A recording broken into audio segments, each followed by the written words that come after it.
What is up, guys, and welcome back to the channel. Today we are installing the Cumpan Cockpit Assist on my Husqvarna 701. Now, before we get stuck into exactly what I'm installing on this bike, because there's a few different ways to do this, I do have a bit of a funny story. I was calling this the Cupman because that's what other people were calling it, until I realized that it's from Germany and it's not. I'm not going to say it out loud because I don't want to get booted off YouTube, but okay, so this kit is designed for the KTM 690, the Husqvarna 701 or the Gas 700. They're very much the same, but apparently there might be a couple of differences with some electricals, so hopefully this does fit, because I don't know yet.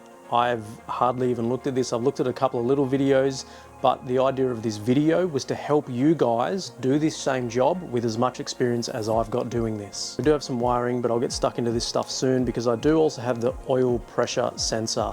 So that is an option. You can have optional extras. Again, we'll get stuck into this shortly. So I do have the handlebar mount because I don't know how else you would get this on the bike. I'm sure you could use some cable ties and make it fit, but I want it to actually look really nice and look kind of standard, because things like this in Australia aren't exactly legal. So we want to try to make it look as good as possible so that we don't get in trouble.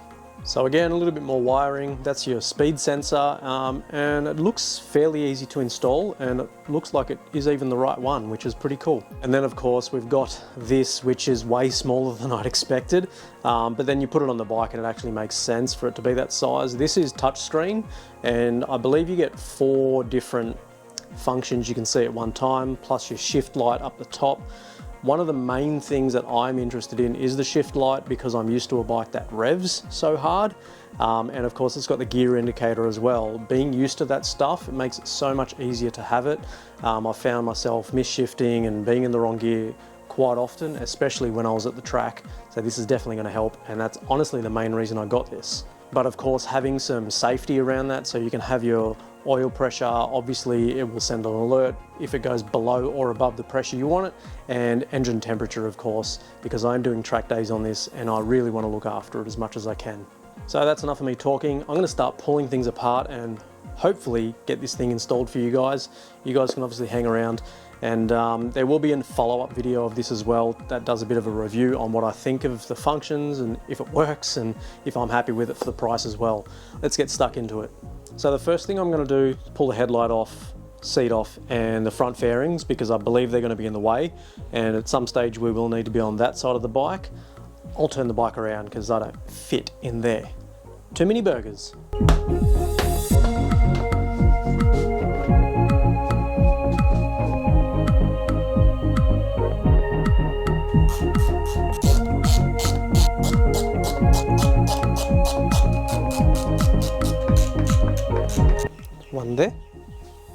One there, and that one, and then comes off. Haha, jokes. I am looking to upgrade that headlight though, so I'm looking for recommendations if you have a really good headlight, because it works, but I don't love it. I was just going to do a globe, but really want to spice it up. So let's install the unit itself. I'm going to get this quad lock out of the way. I'm sure it'll fit back here again, but I just want it out of the way for the install for you guys. Nice.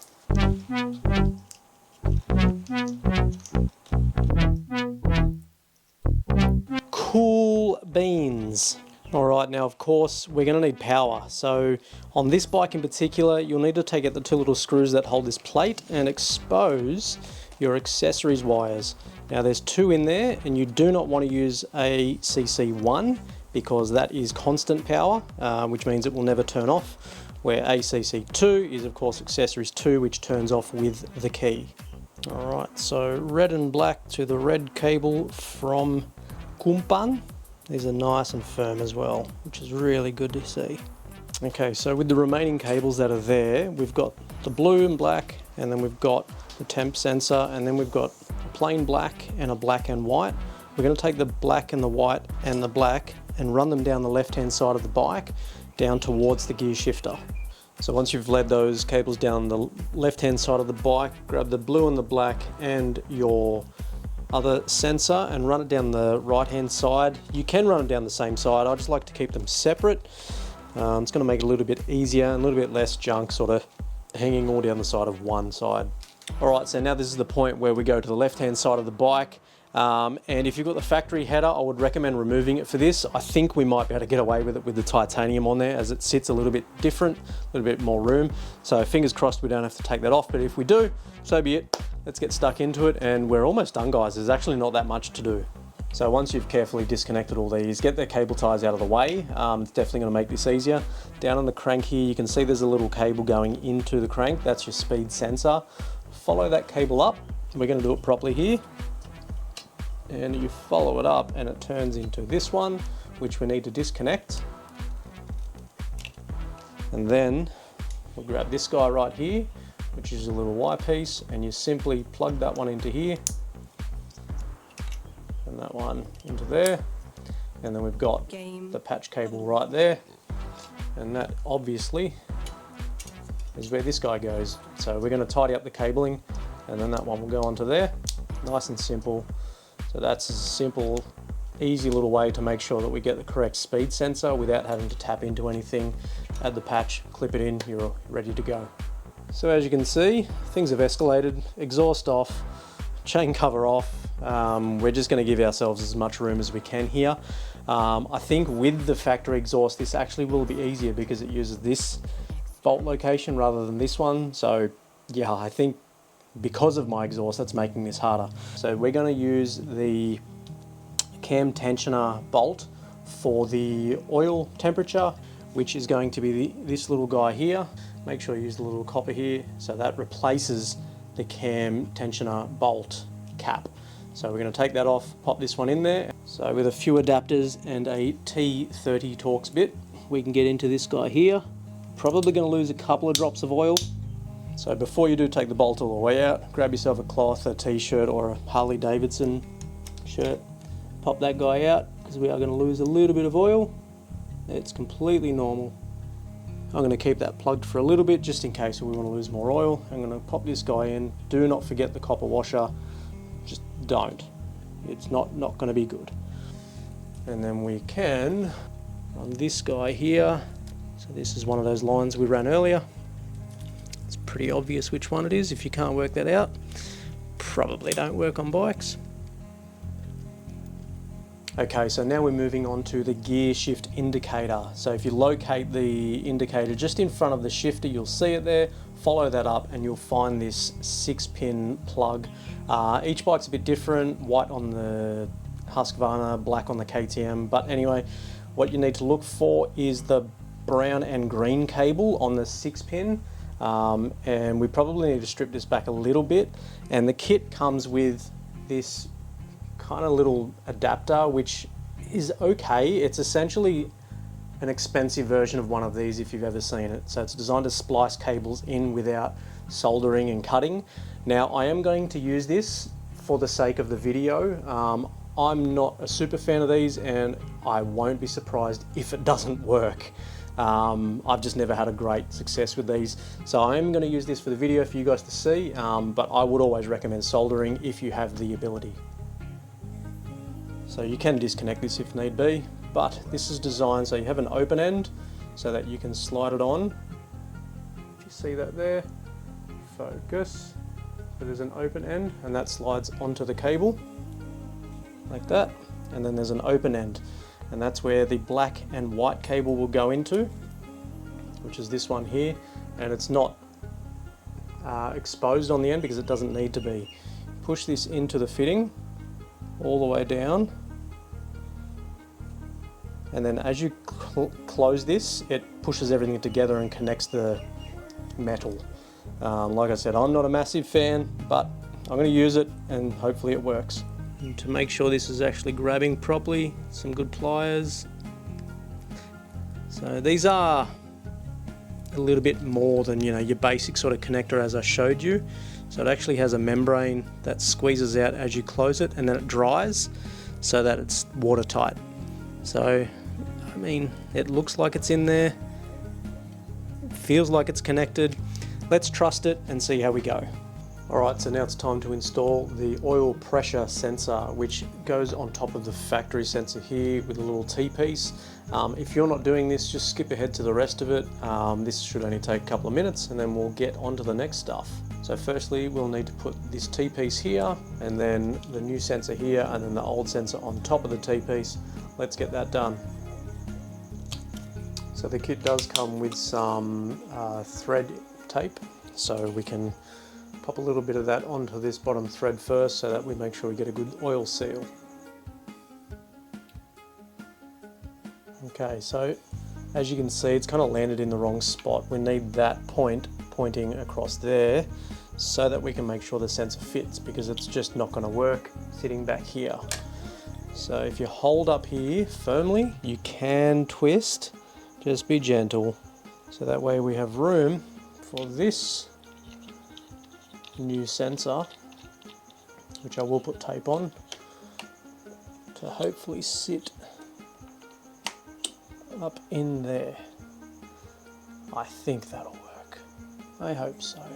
The alternative is it will sit out like this, which on camera it probably doesn't look that bad, but it's not that bad. It'll be okay.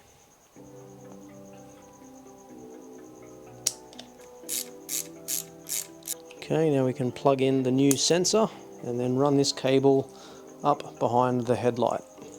And I'm going to be honest, I don't actually know where all of this goes just yet, but I'll work it out. Okay, so I'm assuming that these the accessory 2 cable, we need to splice from that same cable so that we can get power to that new sensor, I think. Hopefully that's what needs to be done. And then there is this cable which I don't know. Let's find out. Okay, so starting to look a little bit messy, but we've got all the black lines together from the brown accessories 2 cable and all the red cables to the black and red. Hope that makes sense. Alright, so now this is the cable coming up from the oil pressure sensor, and there is this 3rd cable hanging out, and this blue and black is just one of the options from the dash here. So I'm assuming these 2 need to be connected, and it did actually come with a different version of these little quick clips, which you just slide these in and then compress it down, and apparently it will make it all sealed up nice and tight. Again, under normal circumstances I would solder this, but for the sake of the video for you guys, I'm just going to use the supplied equipment, assuming that you guys don't have the equipment or the ability to solder, which is perfectly fine. And these things are pretty good. So as I squeeze it, it squirts out all that gel again, and then it's watertight. Alright, so before I put all the plastics on, we are going to switch it on and make sure it's working. I'm not going to start the bike just yet, because my baby's sleeping about 10 meters away and we don't want that to stop happening.